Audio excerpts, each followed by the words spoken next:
I would like to begin first of all by acknowledging the traditional custodians of the land, the Noongar people, the Whadjuk Noongar people.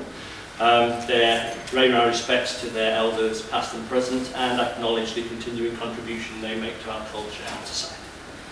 I would also like to acknowledge our special guest of honour, the Honourable Dave Kelly, Minister for Water, Fisheries, Forestry, Innovation, ICT and Science. And I'll also now like to bring up to the stage our guest, Professor Peter Klinken, who will officially launch Big Data Week, and who will do an even better acknowledgement of country than I just did. Hello big important men, hello big important women, hello everyone else. Najurpa Nijie, Nija Wajak Nonga Buja, Double Yargan. And Kadich Nonga Brady Mama, Brady Yoga, Kura Kura, Wayay. Very happy to be here today. And this is the land of the Noongar people, particularly the Whadjuk clan, who live around this area. They're called the Double Yargan, and I acknowledge their elders, past and present. And that's in a language that is probably 50,000 years old. The Noongar people have been here in the southwest of Western Australia for at least 50,000 years. So it's an extended period where they've gotten to know this land pretty well. So it's my pleasure to launch Big Data Week, and thank you, Neil, for the invitation. It just seems to go around so quickly from one year to the next, and there are huge advances in this particular area every year. It just never ceases to amaze me how quickly the notion of big data and big data analytics is taking off. Everyone's talking about it, and the catch cry is big data is the new gold, or it's the new oil, and the real challenge is to identify those nuggets, those golden nuggets in all of the data that we're generating. I just am so thrilled to be here in the Pawsey Supercomputing Centre. It's one of 2 high-performance supercomputing research centres in Australia. The other one is in Canberra, the NCI, and it goes with the CSIRO, Steve, in partnership with the universities. It is a fabulous facility. The Minister has just had a tour of the supercomputers, and they are the biggest, most impressive big boxes you've ever seen, aren't they? Yep. Absolutely. Fantastically painted, you know. It's a work. It literally is a work of art. So, a couple of points I'd like to make. That supercomputing and high-performance computing really is more than just for academia. Academics really benefit enormously from supercomputing power because it enables you to generate a whole lot of new knowledge. Now, from my own experience, I worked with a consortium, an international consortium called the Phantom 5 Consortium, which was run out of Japan, and the amount of data, the volumes of data that came out of the analysis of all the genes that are in our bodies and how they're controlled was just phenomenal.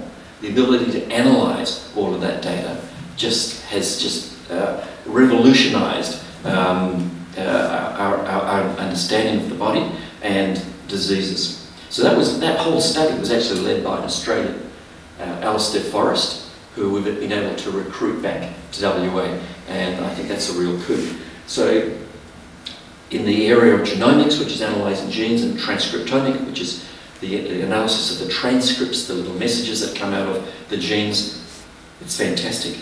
WA has a real strength in another area called phenomics, the ability to analyse metabolites from your body, the chemicals that are actually being released, and Murdoch University is spearheading that.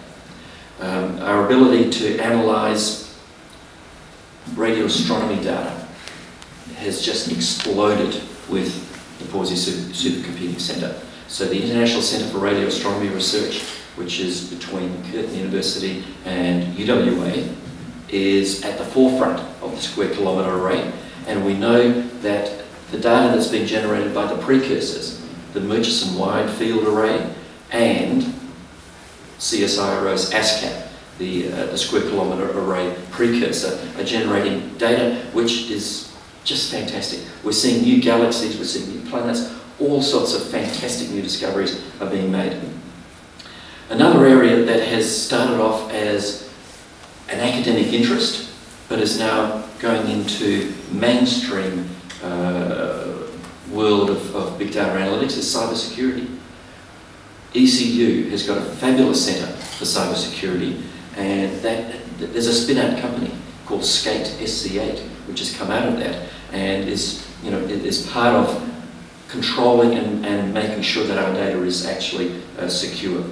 Industry is using big data in increasing volumes. It's really important for efficiencies or generating new opportunities. And some of the applications that I've seen myself are in sensor technology, imaging and visualization, autonomous vehicles, spatial information, and the list goes on and on. So Woodside is one of the leaders, one of the world leaders in the utilization of big data, specifically in real-time monitoring of their sensors.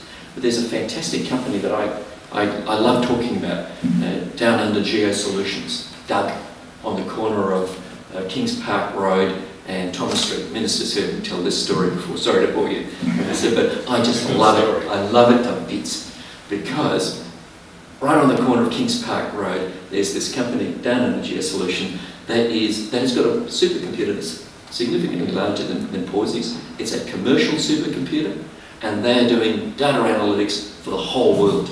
They're doing seismic analyses that come to Perth, get analysed, and the data goes back. You know, they've hired, I think, 18 PhDs in physics to help run their data analytic capacity. So I think that's just a great story. Other, really good stories in this space for WA include Nearmaps. People have heard of Nearmaps.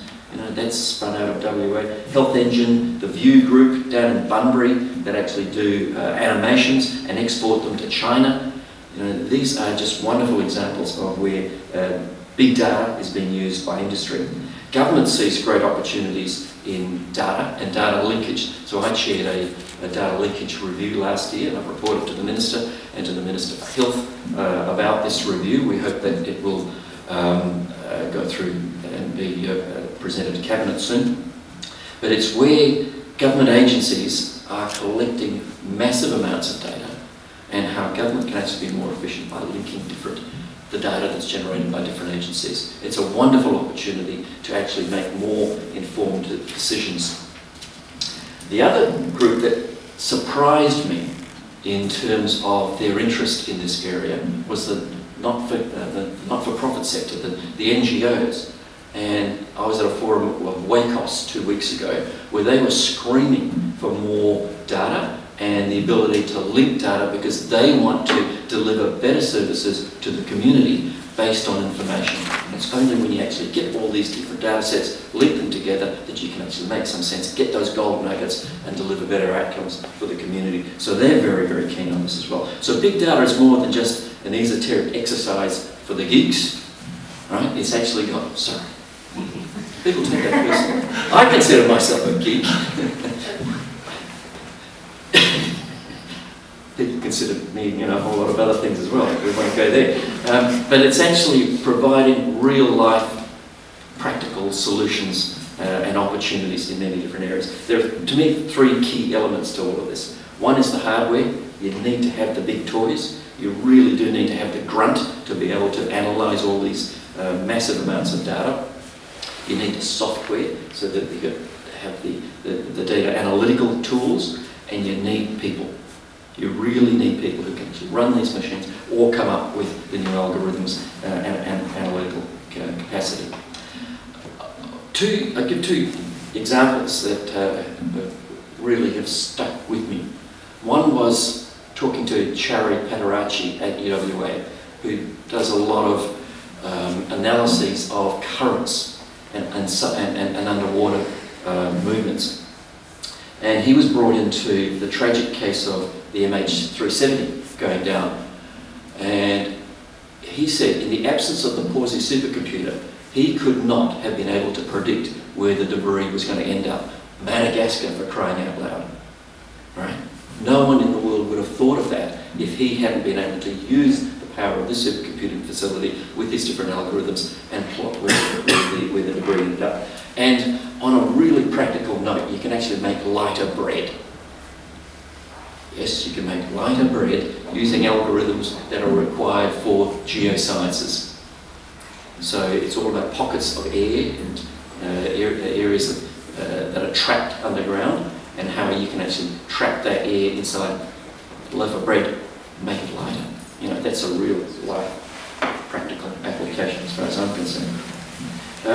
So Western Australia is incredibly well poised to take advantage of the opportunities of big data. Last week I was in Melbourne attending the forum of chief scientists from all around the country, and big data was one of the big topics. Everyone's talking about it. This is our opportunity in this state. We have one of 2 high-performance supercomputing facilities in the country. This is our time. This is our moment when we really need to grasp the nettle and make the most of our opportunities that we've got in big data. We've got the hardware, we're getting the software, we're getting the good people. This is our moment. It's our time to shine and to really go forward with big data. So I'm delighted to open Big Data Week in Western Australia, to launch it. Thank you once again for the invitation. I wish you well with all of your deliberations, and I look forward to hearing more about the exciting new developments in this area. So I'll finish off by saying, Nuruk Jina Borwan. I'll see you later. Thank you. Thank you very much indeed, the inspirational words towards the end, and this really good reflection on where we stand in Western Australia at the moment. I'd also point out that one of the things you mentioned earlier, which struck me as to how well we're able to do at the moment, was the Phenomics and Metabolomics Institute got the largest of the Australian Research Council's infrastructure grants in the last round, so it shows that it's even being recognised at that level. And I wear geek as a badge of honour. I like to think of myself as the king of the geeks over here as well. So. Thank you very much indeed. That ends the formal proceedings for the launch of Big Data Week. We will soon be following with a panel session from our esteemed guests. You can see here, you'll soon be seeing on the sofa. For those people who may have to rush off or just have finished in the formal proceedings, then now is the time to leave. We'll be back in about 2 minutes or so with the panel session. Thank you very much indeed.